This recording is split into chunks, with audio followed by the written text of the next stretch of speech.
What is it about race and racism that would have a 6'4", 225, 30-pound Yeah. Not a police small man. officer Right. with a gun, With a gun. feeling Right, or, right.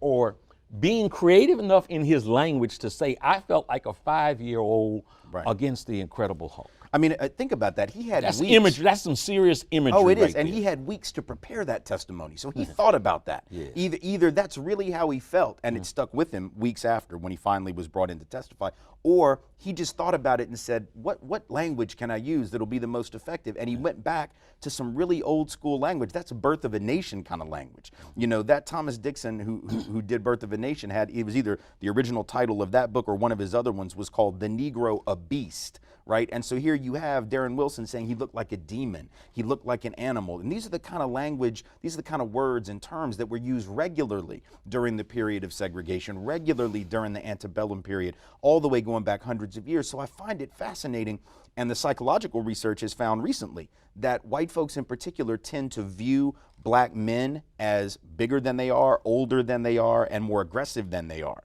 There was a study done not too long ago with white folks, not even the Darren Wilsons of the world, forget him for a minute, done with white liberal folks, liberal in the sense that when they tested them for overt bias, they didn't have any. But then they took these non-biased, quote unquote, white folks, hooked them up to brain scan imaging machines and started flashing really fast, 85 millisecond subliminal images on a computer. So fast that your conscious mind doesn't even know what you saw, but your subconscious does. Some of the images were really meaningless, a blade of grass, a bunny rabbit, whatever, a bouncing ball. It didn't really do anything on the brain image machine.